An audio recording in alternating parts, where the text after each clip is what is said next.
Hello there and welcome back to Autism at Home, brought to you by us at Early Autism Project Malaysia through our non-profit initiative, The Hope Project.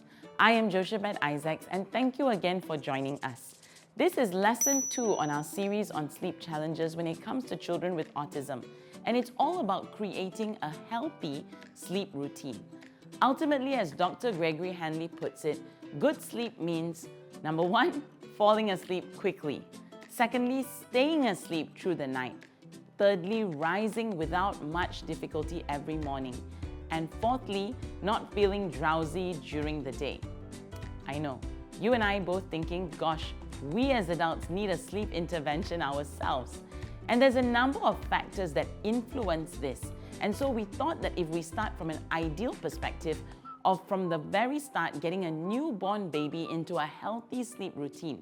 Most of us mothers learn from others or by experience that babies wake up for a number of key reasons.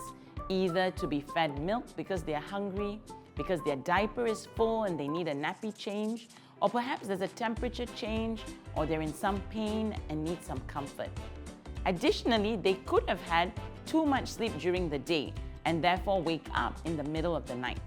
When I had our first baby who slept through the night from about 2 months old, some well-meaning aunties would say, "Wow, you're very lucky, your baby is a sleep at night baby," which reminded me that without a background in behavior modification, many parents may not be aware that as parents, we have the ability to set our babies up to sleep through the night. In other words, to teach them to fall asleep on their own and to try to stay asleep through the night. And so what helped me, both as a mother and as a practitioner, was to understand a few key areas. Firstly, setting the overall daily routine. Having a set wake-up time, be it 7 a.m., it would be ideal that the sun is up to keep that association for our children that we are awake in the daytime. Now, this can be challenging in some seasons of the year for some parts of the world, but we can all still try. Then it's having regular meal times. And this is to ensure that a child has sufficient food intake, or when it comes to very young children, that they have sufficient milk for their age and weight in order to stay asleep through the night. Then to keep nap times to be as age appropriate as possible. I followed a 3-hour routine for both our babies, and we do recommend that as well, which essentially meant that I would wake my baby up at 7 a.m., nurse or feed on a schedule, and then interact and play for a bit before trying to put them back down to sleep for another hour, hour and a half, and then I would wake my baby back up 3 hours later at 10 a.m. and follow that same routine. So drink milk, play for a bit, so that might take about an hour, and then put them back to sleep. And this just repeats every 3 hours. And you can then safely fade these daytime naps by 4 years old, according to the NHS. Then having sufficient physical activity. This includes getting enough sunlight, be it taking our babies for a short walk in their stroller, and then later on taking our toddlers to the park for at least 30 minutes to an hour, swimming, jumping on the trampoline. All this physical activity and movement, as well as exposure to sunlight, contributes to a healthier pattern of sleep in the night. And of course, having a regular going to bed time.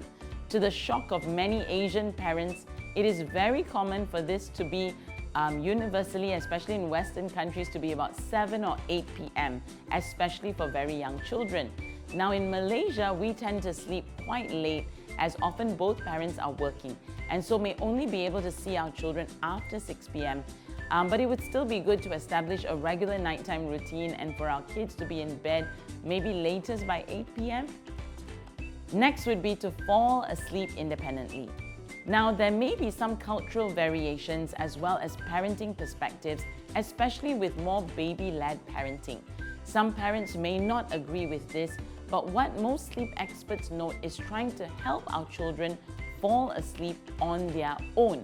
In other words, to try not to rely on any sleep dependency, which again I found from my personal own experience that our first child started thumb sucking very early, and so would be quite independent to fall back asleep, as she would just suck her thumb to soothe herself and to fall back to sleep.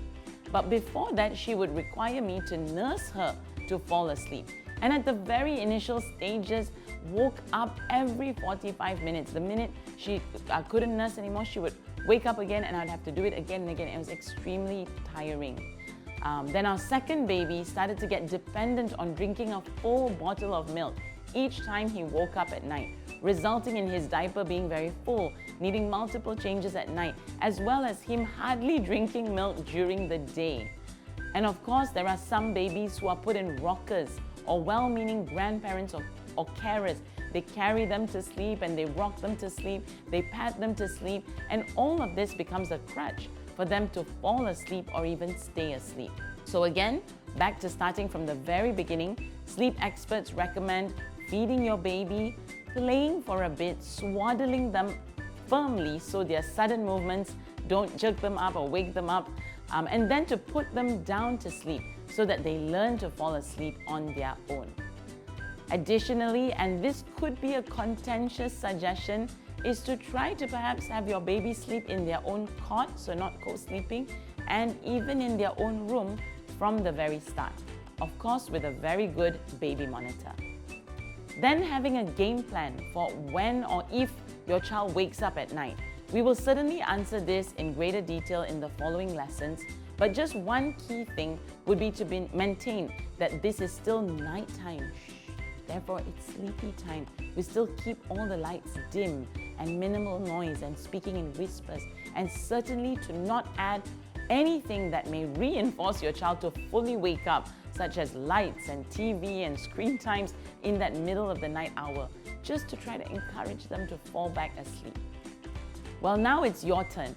Of the three areas we just mentioned, whether it's having a regular daily routine, setting your child up to fall asleep independently, or being consistent if your child does wake up, which area is the biggest priority for you and your family? Then discuss with your spouse one change you can make to set your child up to have a successful sleep routine. Well, that's it for this lesson on creating a healthy sleep routine. One more quick tip would be to use visuals as often as you can.